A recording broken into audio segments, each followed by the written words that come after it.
Hi, I'm Ava. I'm 35 years old, and this is my story. You know, life has a funny way of teaching you lessons, especially when you least expect them. Sometimes, those lessons come wrapped in the most painful packages, delivered by the people you'd least expect to be the messengers. For me, one of those defining moments happened just a few months ago, at my own father's 60th birthday party. And it involved a phrase that still echoes in my ears. Don't touch the food. It's for guests. My stepmom, Brenda, barked those words at me, right there, in front of everyone. The cruel irony? She didn't know, or perhaps, she simply refused to acknowledge that I had paid for the entire catering. Every single perfect, bite-sized canopy, every meticulously arranged platter, every shimmering dessert. All of it, from my own pocket. To truly understand the weight of that moment, you need to know a little about my history, about the foundations that led to that particular, excruciating crack in my world. My parents divorced when I was 7. It wasn't acrimonious in the fiery, screaming sense, but it was quiet, cold, and utterly heartbreaking for a little girl. My dad, Mark, was always a good man, hardworking but emotionally reserved. He struggled with expressing deep feelings, and after the divorce, that shell seemed to harden even more. My mom, on the other hand, was my anchor, my confidant, my everything. 2 years after the divorce, Dad met Brenda. I was 9, and from the moment she walked into our lives, it felt like a silent storm had entered our home. Brenda was polished, always impeccably dressed, hair perfectly coiffed, a smile that didn't quite reach her eyes.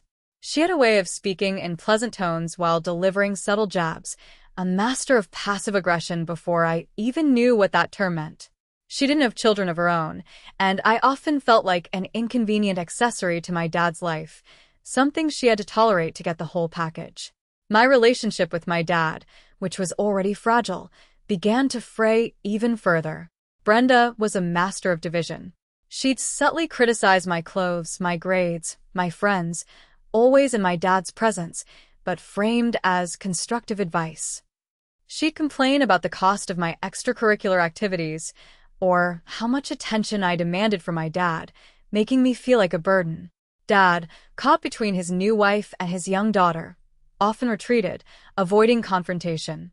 He'd just offer a weak Brenda means well, Ava, which never helped. It just reinforced the idea that her words had merit, and I was indeed the problem. One specific memory still burns bright. I was 12, and I just won a regional art competition. Art was my escape, my solace, my passion.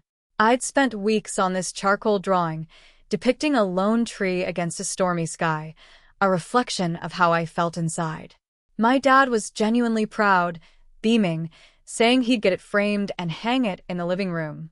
Brenda, however, immediately piped up, "Oh, it's lovely, Ava. So dark though, isn't it? Maybe we should put it in your room, so it doesn't clash with the living room decor." She smiled, but her eyes were cold. My dad, instead of defending me, just nodded vaguely. The drawing never made it to the living room. It taught me a bitter lesson. My achievements, my passions, my very existence were always secondary to Brenda's comfort and control.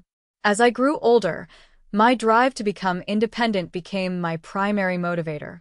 I worked part-time jobs all through high school, saving every penny. I excelled in school, not just for good grades, but because I saw education as my ticket out. I didn't want to rely on my dad or, God forbid, Brenda for anything. I chose a college far away from home, even though it meant more financial strain on me. I wanted a fresh start, a life free from the suffocating judgment. I ended up majoring in graphic design. It was a perfect blend of my artistic passion and the practical skills needed to make a living. The early years after college were tough. I worked grueling hours, taking on freelance projects late into the night, sacrificing sleep, social life, and sometimes even meals. There were days I lived on instant noodles and stale bread, wondering if I'd made the right choice.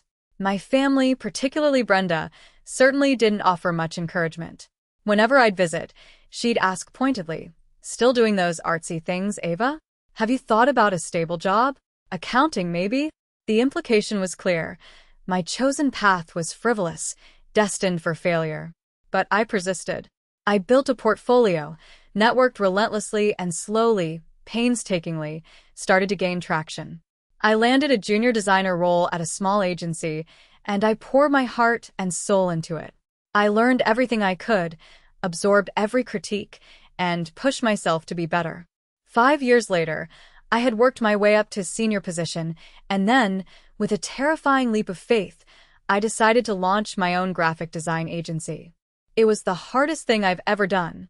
There were sleepless nights, moments of intense self-doubt, and financial risks that made my stomach churn. But I made it work. Through sheer grit and an unwavering belief in myself, my agency started to thrive. We landed major clients, hired talented designers, and I finally achieved the financial stability and professional respect I had yearned for. I bought my own condo, paid off my student loans, and could finally breathe. It wasn't just about money. It was about proving to myself, and perhaps unconsciously, to Brenda, that I was capable, valuable, and successful on my own terms. This brings us back to my dad's 60th birthday. 60 is a big one, a milestone. My dad had always loved a good party, but Brenda, despite her desire for lavish displays, was notoriously stingy when it came to her money. Every family gathering, every holiday dinner, was a carefully budgeted affair, often with complaints about the costs woven into the conversation. Months before the party, Brenda started sending out feelers, hinting at a grand celebration for Dad, but always with a sigh about the economic climate and tight budgets. She even called me directly, which was rare, to lament about how expensive good catering was and how she just couldn't possibly afford to give Mark the party he deserved. I knew what she was doing. She was laying the groundwork, hoping someone, usually a relative with a generous spirit, would offer to contribute. And here's where my long-held desire to do something truly special for my dad, without Brenda's interference, collided with her manipulations. My dad deserved a spectacular 60th. He had worked hard his entire life, provided for us, even if he wasn't always emotionally present. I wanted to give him a day where he felt celebrated, truly cherished. I remembered his love for good food, particularly the kind of elegant, beautifully presented appetizers and main courses you only get from a high-end caterer. He used to talk about a specific catering company he'd used once for a work event years ago, raving about their mini beef Wellingtons and artisanal cheese boards. So I made a decision. A secret decision. I called the catering company my dad had mentioned, a place called Culinary Arts and Company.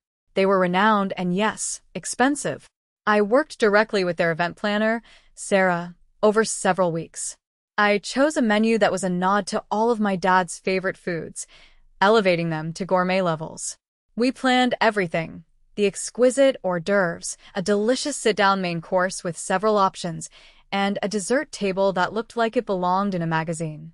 I paid for it all up front, a significant chunk of money, but it felt right.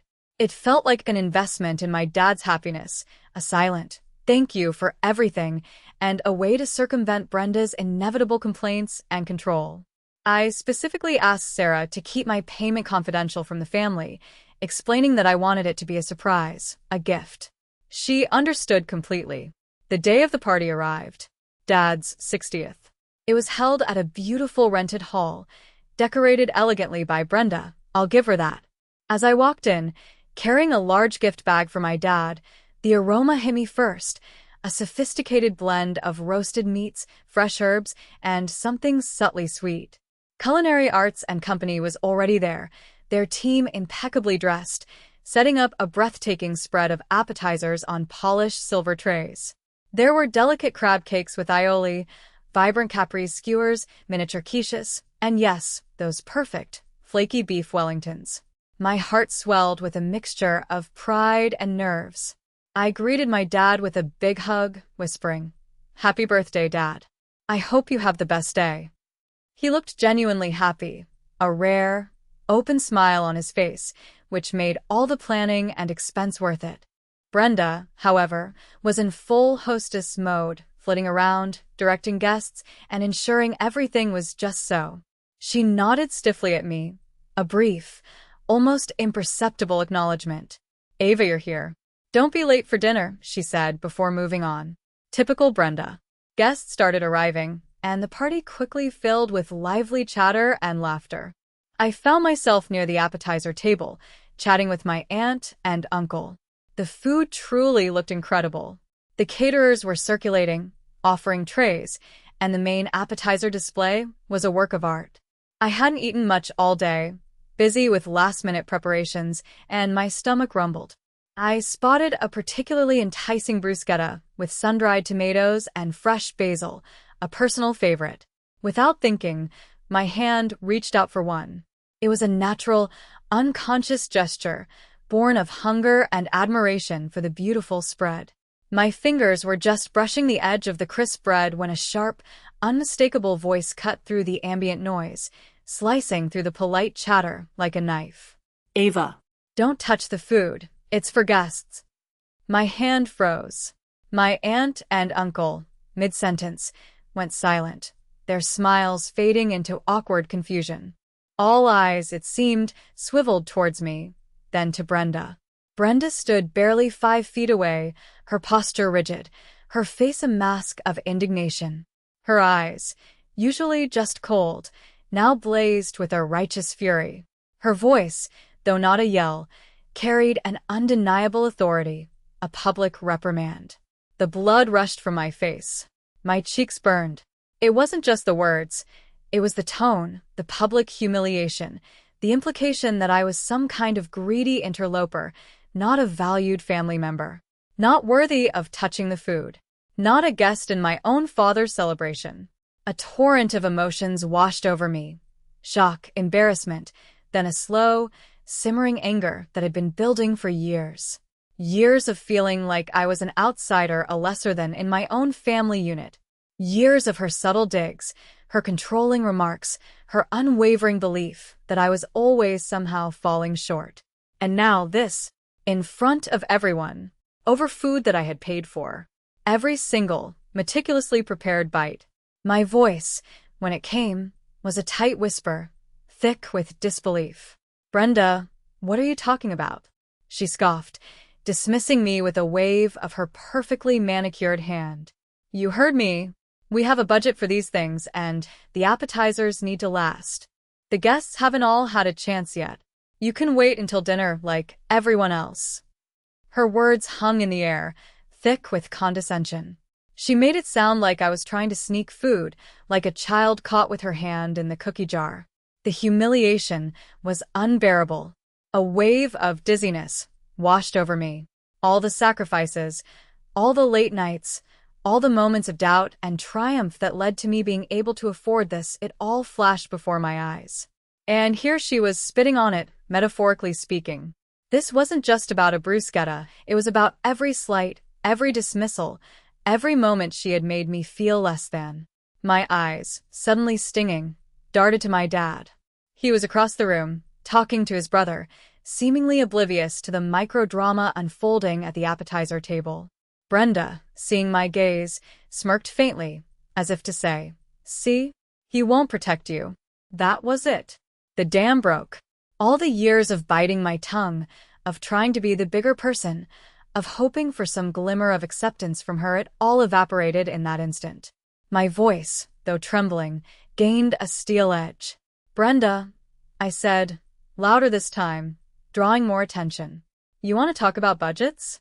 You want to talk about guests?" I took a deep, shaky breath, fighting back the tears that threatened to spill. "Tell me, Brenda, which of these guests do you think paid for this entire spread? Because it certainly wasn't you." Her face, which had been set in a triumphant, superior expression, visibly faltered. A flicker of confusion, then annoyance, crossed her features. "What are you talking about, Ava? Your father and I arranged this. What a ridiculous thing to say." She tried to laugh it off, a brittle, fake sound. But I wasn't backing down. Not now. Not after this. Did you, Brenda? Because I specifically remember wiring a significant sum of money to Culinary Arts and Company a few weeks ago. I remember discussing the menu with Sarah, the event planner. I remember making sure everything was perfect for Dad's 60th birthday. Because I wanted him to have the party he deserved, without you having to worry about the cost. My voice cracked on the last words, the tears finally overflowing and tracing hot paths down my cheeks. Silence descended upon our corner of the room, thick and suffocating. My aunt gasped softly. My uncle looked like he wanted the floor to swallow him whole. Brenda's face was a masterpiece of disbelief, her jaw slack, her eyes wide with shock and, for the first time, genuine embarrassment. It was at that precise moment, as if on cue, that Sarah, the head caterer, walked up, a polite smile on her face. She must have sensed the sudden tension. "Is everything all right here, Ms. Ava? Can I get you anything?" she asked, her voice calm and professional. She knew me. She knew I was the client. Brenda's head snapped toward Sarah, her eyes darting between me and the caterer. She's claiming she paid for this," Brenda stammered, pointing a trembling finger at me, as if I were insane. Sarah's smile didn't falter, but her gaze softened when she looked at me. "Oh, yes. Ms. Ava has been an absolute pleasure to work with. She arranged and paid for the entire catering package as a wonderful surprise for her father's birthday. She specified it was a gift."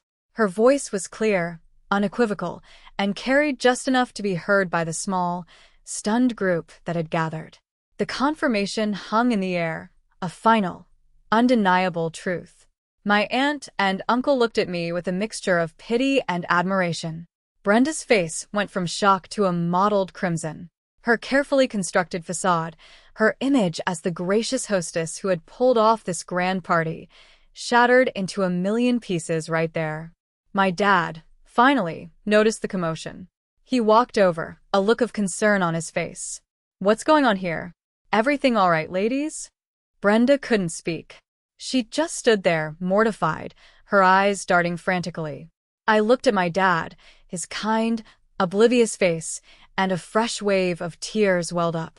"Dad," I choked out, "Brenda just told me not to touch the food because it was for guests, and that I should wait until dinner like everyone else because of budgets."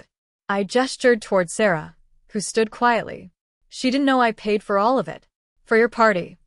My dad's eyes widened, first in confusion, then in dawning comprehension, and finally, a slow, building anger I had rarely seen directed at Brenda. He looked at Brenda, then back at me, then at the lavish spread. He took a long moment processing. "Brenda, is that true?" His voice was low, dangerous. Brenda finally found her voice, albeit a strained, reedy one. "Mark, I just meant I was trying to manage the flow, to make sure everyone got some." It was a feeble attempt at damage control, and it fooled no one, least of all my dad. He just shook his head, a look of profound disappointment etched on his face. He didn't yell. He didn't make a scene. He simply turned to me, his gaze full of a remorseful tenderness I hadn't seen directed at me in years. "Ava," he said, his voice soft, "thank you, sweetheart. That was incredibly generous of you. I had no idea." He reached out and gently squeezed my arm, then pulled me into a hug. It was a tight, reassuring hug, a hug I hadn't felt from him since I was a little girl. In that embrace, years of neglect, of feeling overlooked, started to melt away, replaced by a fragile sense of being seen, truly seen, by my father. The rest of the party was a blur. Brenda retreated, her face a mask of wounded pride, avoiding eye contact with everyone. My dad, after his initial shock, made a point of thanking me again, quietly, later in the evening. He even went around telling a few close relatives that I was the one who had made the party possible, subtly correcting Brenda's earlier self-aggrandizing. It was a small gesture, but it meant the world to me. That night, I went home feeling utterly drained, but also a lighter, liberated. The pain was still there, the sting of Brenda's words, the years of feeling unwelcome. But something had shifted.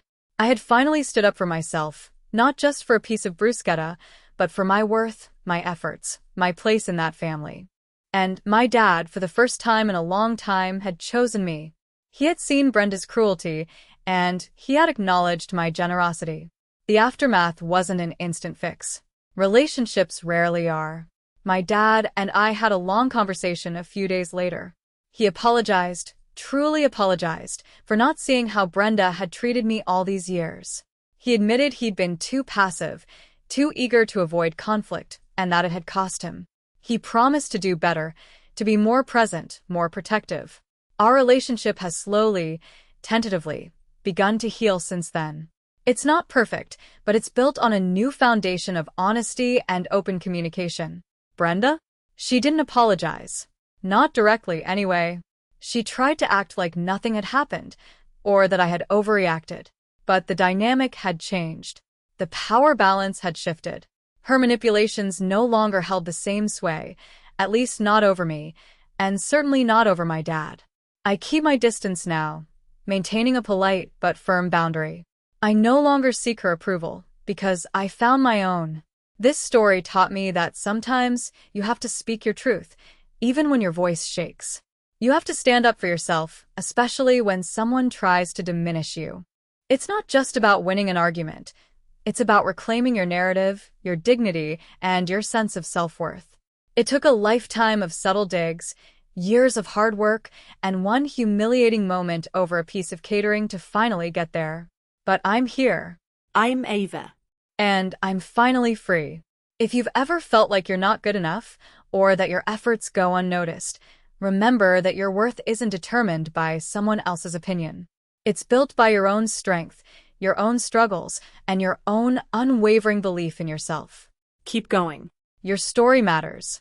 If this story resonated with you, or if you've had similar experiences, please let me know in the comments below. I'd love to hear your thoughts. And if you enjoyed this video, please give it a thumbs up, subscribe to my channel for more stories like this, and share it with anyone who might need to hear it. Thanks for listening.